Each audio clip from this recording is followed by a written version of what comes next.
Hello, everyone. My name is Brent Barlow, and this is Blue Light Daily. We are broadcasting on this Thursday, October 16th, 2025. It is 12 noon local, 1900 Zulu.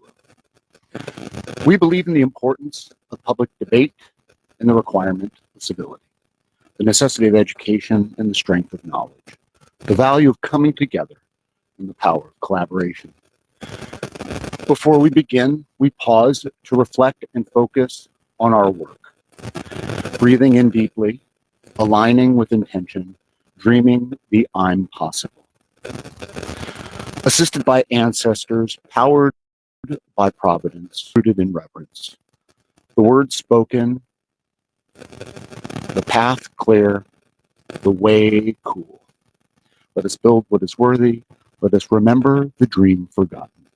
Let's make some magic together now. Ashe Madase. Today's word of the day is emancipation. Emancipation is a noun, a thing. It is the act of freeing someone from the restraint, control, or power of another. Emancipation. Our quote of the day, quote, develop your senses, especially learn how to see. Realize that everything connects to everything else. Leonardo da Vinci, 1452 to 1519. Point of personal privilege. Emancipation, our word of the day today, is used especially for the act of freeing someone from slavery. Slavery is another noun. It is the condition of being legally owned by someone else. Okay. But it's also a system, integrated, organized patterns of behavior in which some people are owned by others. It is the state of a person who labors for the profit of another, a situation in which people work under conditions that are exploitive. Exploitation. Slavery is the ownership of a person as property, especially in regards to their labor. It is an economic phenomenon. Slavery. When we submit to a system that exploits our creative efforts, we are, in a sense, slaves to the system. Slavery. Ownership is the state or fact of legal possession and control over property, which may be any asset, tangible or intangible. Ladies and gentlemen, friends and family, this broadcast is intended to serve as a platform to talk, share, learn, and grow. The community we are building at Labella B is designed to emancipate the individual and demonstrate a better way. It is not only possible, it is inevitable. Here I speak directly and honestly, sharing a vision for a world worth handing to our children. Participation is invited. Feedback is requested. This is about we, not me. Any number of issues demand our attention and require action. I choose to not look away. I choose to act and offer here my take on current conditions and where I think things are headed. The question listening. So today we're going to talk about emancipation, slavery, and ownership. In the context of, let's start with, now you may know that Meta is including WhatsApp, including Instagram, Facebook, Threads, Messenger. It isn't a social company. It's a behavioral data refinery. Its business model monetizes attention, behavior, prediction, advertising precision, and addiction. They are moving with VR, AI, the metaverse, and their players on or in the safety, technology safety discussion. They are building the tools, the elements, the platform, the place that they too can capture you. But right now, they have a user base of 3+ billion people, which is their workforce. These people produce content that drives engagement. And that content, by and large, is unpaid labor. Now, we can go and look at the top 50 influencers, those that have millions of followers who are raking in the bucks from their publicity, their social media, their influence-esque presence. But there are 1 million for each successful. We showed you earlier the volume of content created every minute, every second, every day on the internet. It is obscene. It is a flood. It is overwhelming. No one could keep up. I think the numbers I gave were to watch 1 hour of content or to consume 1 hour content took like 2,000 years or something like that if you sat all day long and watched everything that was available. It's crazy. And Meta and those players are generating income off that. Okay. Their margins are free labor time exponential engagement minus their infrastructure costs. With that many people, that much activity, and that much exploitation, as you know, those boys are sitting pretty. We also have on that landscape Amazon. God, I don't even know the parent company. Jeff Bezos and that huge infrastructure I've mentioned, Larry Ellison. Oracle, and now his son has acquired Paramount, and Elon, of course, with all of his craziness and reach across systems, acquiring X and converting it to now, or Twitter, converting it to X. So all of these folks are exploiting user data. And what I want right here is I want to explain using this idea that the ability to see commonality elevates our ability to understand. These words I said we were going to speak of today: emancipation, slavery, and ownership, exploitation. That is what we're talking about. So right now we have these huge corporations that we either consciously or unconsciously enter into a pact with. And as an attorney, I can tell you that the terms and conditions, the user policies that they put in place, those agreements that you click through and agree to, often will define the level of control the company has over your activity, your data, and can monetize it. I've said, because I'm using that as an example, I've said previously how Google has infiltrated everyone's existence who has chosen to have a Gmail account or basically uses any of the services. We see now these pop-ups regularly. Do you want to connect your Google through your Google account? They are linking together that activity. So you have now identified a new website that you are engaging in. That website and Meta, Google, have a relationship, and that relationship entitles them, per the contract you agreed to use their services for free, subject yourself to their algorithms and their advertising, and to give your data to. That data then goes to Google, to Meta, and it becomes, as I said, a behavioral data refinery. They're making money telling companies and advertisers how to exploit you.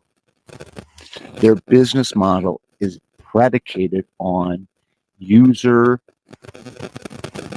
content, us doing it all largely, if not exclusively, unpaid, and the company then monetizes.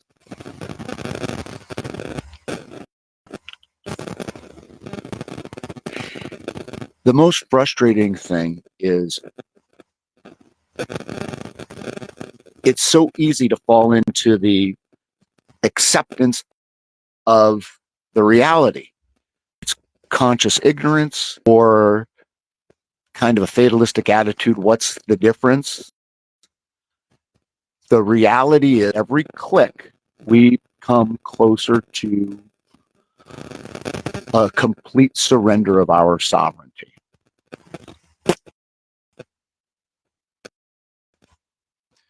Now, knowing you have a problem is the first step in recovery. Acknowledging a reality,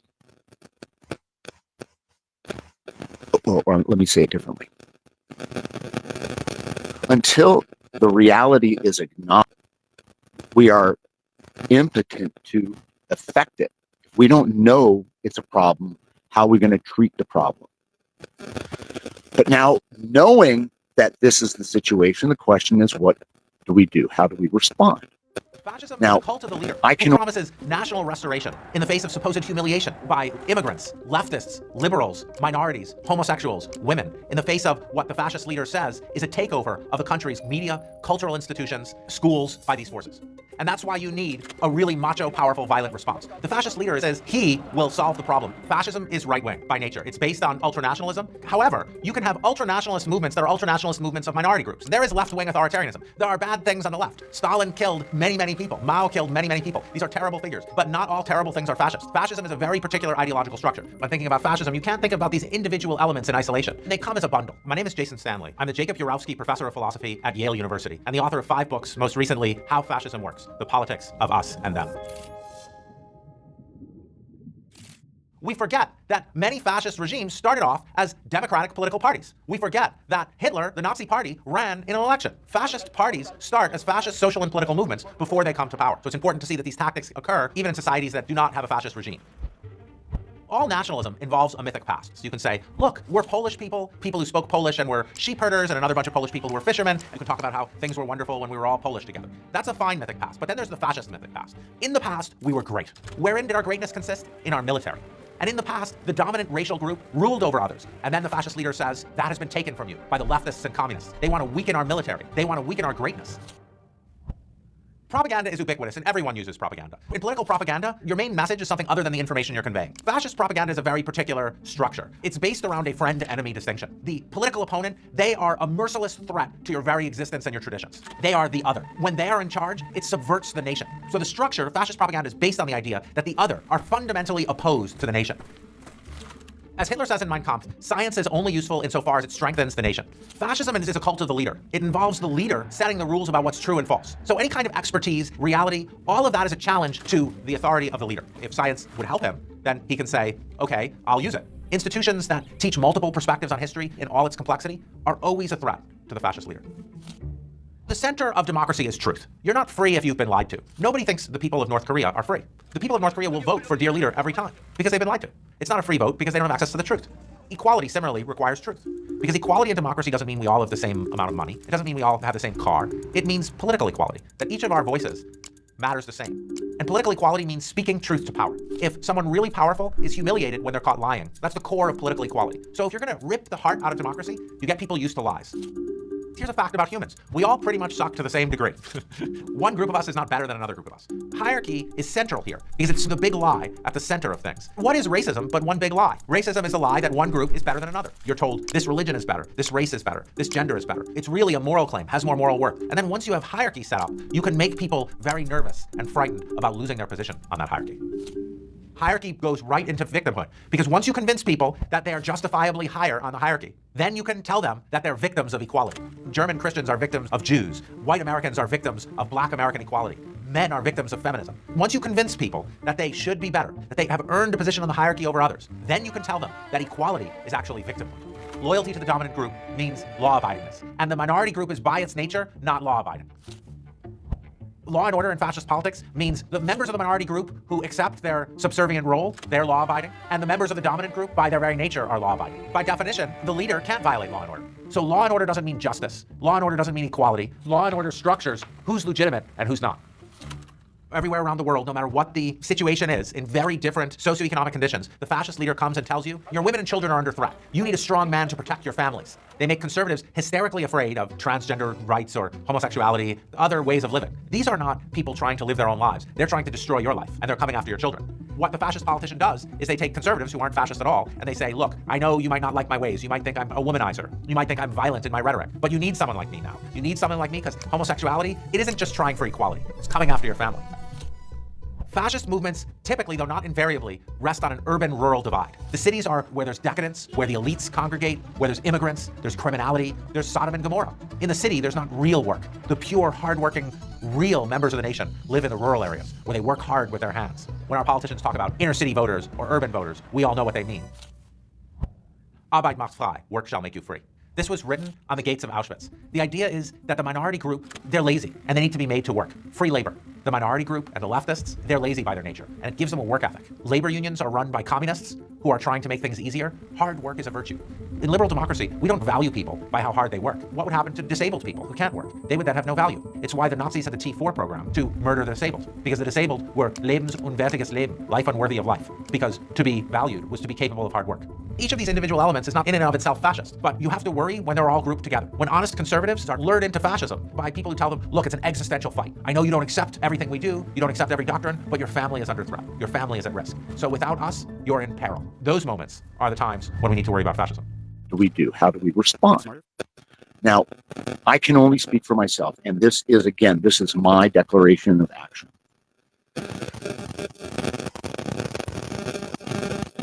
But when you acknowledge the current landscape and you overlay the exponential growth of technology and all that is coming, the tsunami of AI, greater concentrations of wealth, the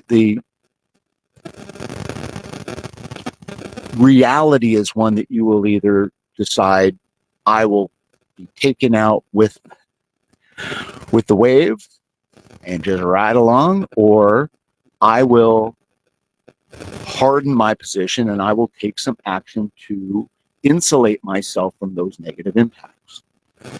Yesterday I talked about what's going on outside, specifically with regard to some of the administration actions of late and how those are impacting us at many levels.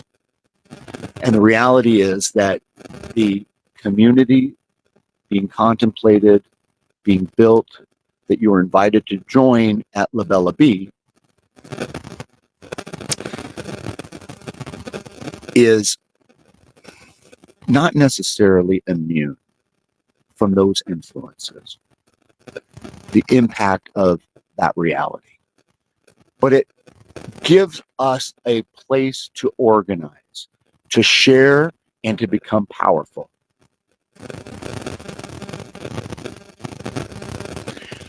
And affect real world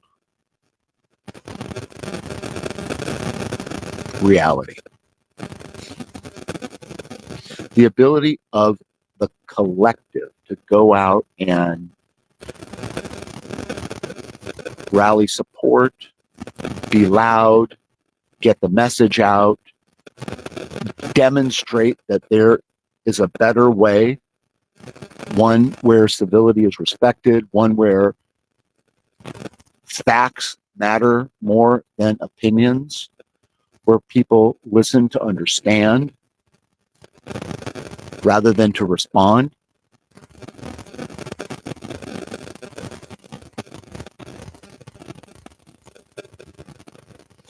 Now, there are any number of groups out there that are doing things similar to what we are contemplating, what we are doing, what you are invited to participate in at Labella B. I've said it before, there's really nothing new in what we're proposing. The biggest difference is, again, at its highest level, in summary, whereas Sam Altman and ChatGPT are building with AI a environment, an ecosystem that has all the attributes that you're experiencing currently in the digital realm outside of ChatGPT, and harness them within that ecosystem that you are invited to, and making it super sexy and easy to use. Sam is going to invite you in once you've paid your entrance fee to become a captive within that ecosystem, within that environment. Your content is still being surrendered.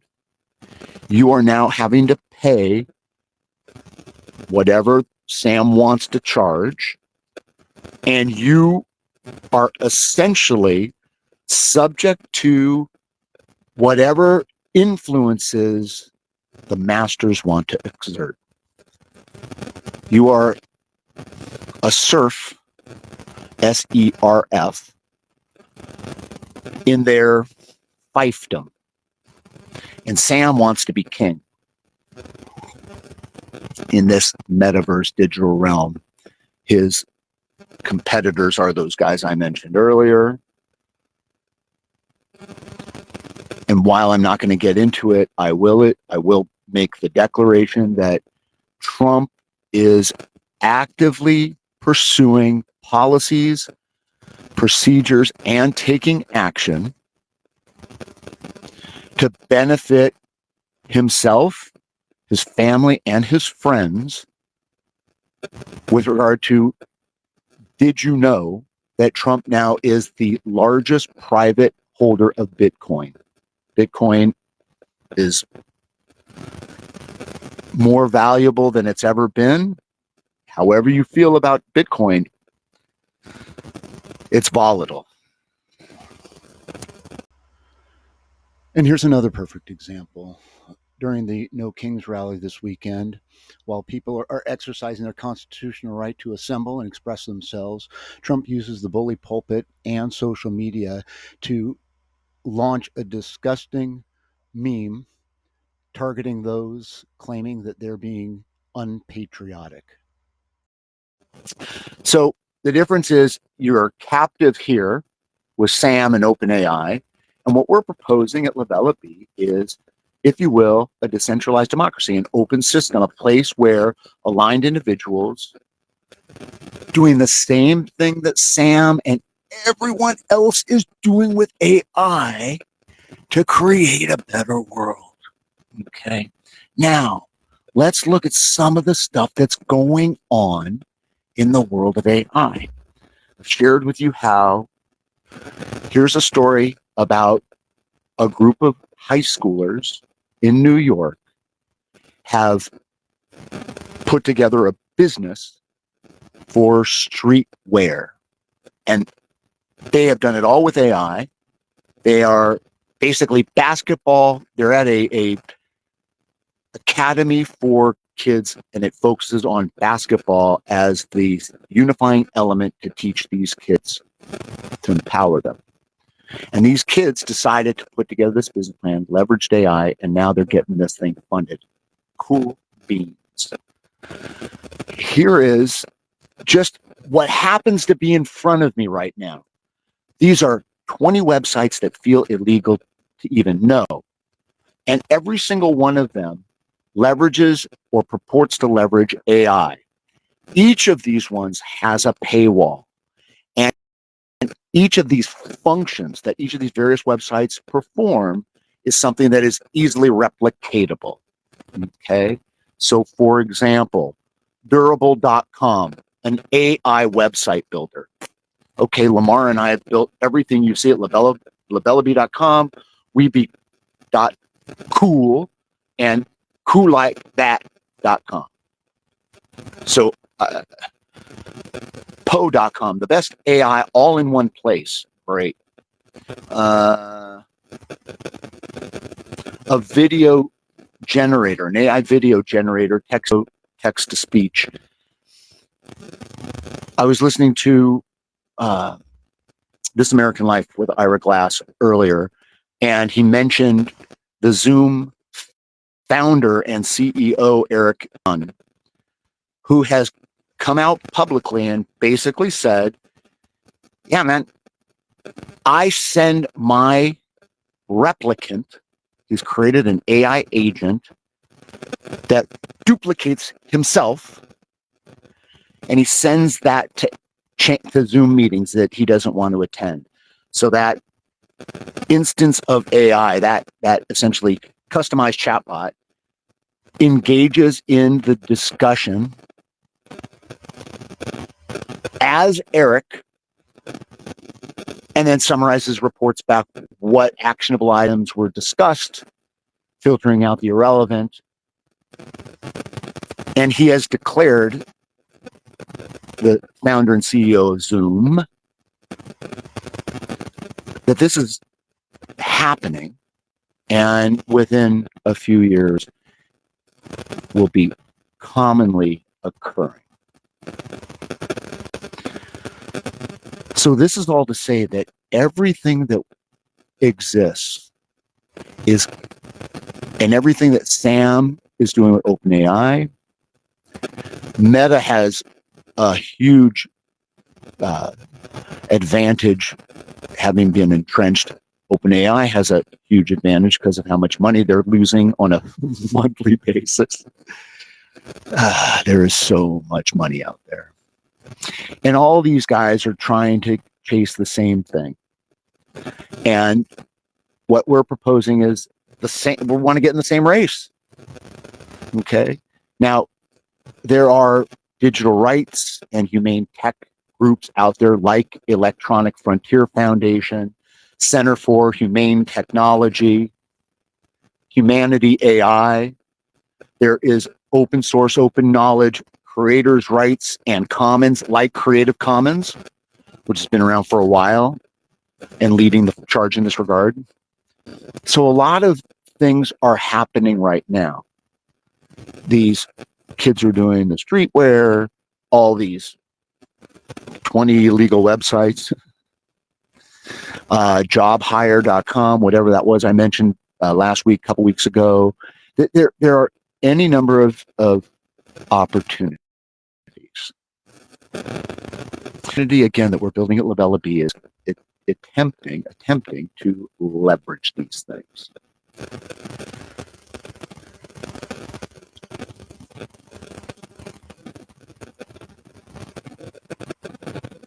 I don't know, man. I've got an interview this afternoon with a young man who I respect very much. And he's a senior at the University of Southern California. As I say, a smart guy. And the discussion we're going to have is, what do you see? What do you anticipate? And how do you intend to respond to the future that you are inevitably walking into?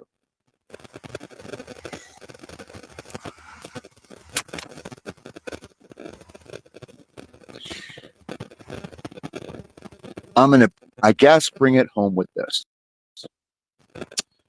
In the wake of Charlie Kirk's assassination, near 1 month ago, there has been a huge uptick in activity, which again is all on college campuses around the United States a large uptick in interest and involvement in Turning Point USA, which is the foundation that Charlie founded and now his wife runs.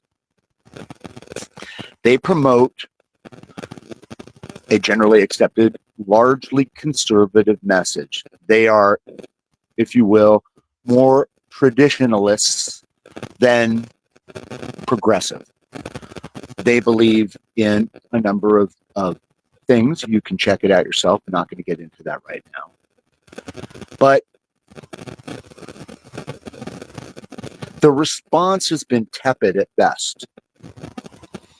Now, whether that is because people are just not interested, they're too lazy, they're distracted with their own lives, I don't know. Everyone has a burden, and no one cares about mine. But the reality is that this flaccid response from the counter voice to Turning Point USA is somewhat muted, somewhat limp at best. Even if it were vibrant and active, it would be more fodder for the tension that exists currently. So what we're proposing at Labella Bee is to empower young people to adopt a more progressive attitude, to take personal responsibility, to acknowledge that there are things they don't know. Because in my experience, as I punch out of college and I become an adult, I am just beginning to understand that the universe does not revolve around my belly button, that I do not know everything. And the road that is taken post 21 is a road of experience, growth, and maturity, and ultimately a recognition that your father will not always be here, and you let him, and that you're going to take advantage of every minute you can while he's here.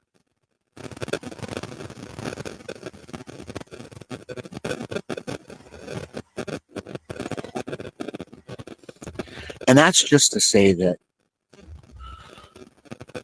hashtag do not say, where I see action is required and I don't take it, I'm less. So we at Labella Bee are cultivating kind of counter-programming to both the more extreme voices of the left and the more extreme voices of the right. And the more extreme voices of the right. That is what I'm modeling here. It is a recognition that it is better to listen to understand. A recognition that universal truths exist regardless of opinion or fact. Where we take personal responsibility to trust and verify. Where we recognize that words are important and being impeccable in my speech is a meaningful act that I can take that requires not a lot of effort to be clear, to be authentic, to be transparent and clear. Even when I don't know the answer or I haven't processed the information and I really don't know how I feel about it, to be honest about that is a significant contribution to a more meaningful engagement. And so these are some of the ideas that we're cultivating. These are the principles that we are founded upon and speak to the community that we're building at Labella Bee. We are reclaiming our sovereignty. Again, ours is a decentralized democracy where aligned individuals are together to create a world worth handing to our kids. The information is available at Labella Bee. We're the sticky stuff in between amplifying message and impact. Because inspiration lay everywhere, not opportunities at the door. No one will do it for us. And again, if you choose this, you still have made a choice. And I choose that consequences of complacency are abhorrent. We're not asking permission or favor, we're doing it, and you are invited to the party. For watching, please like, share, God bless.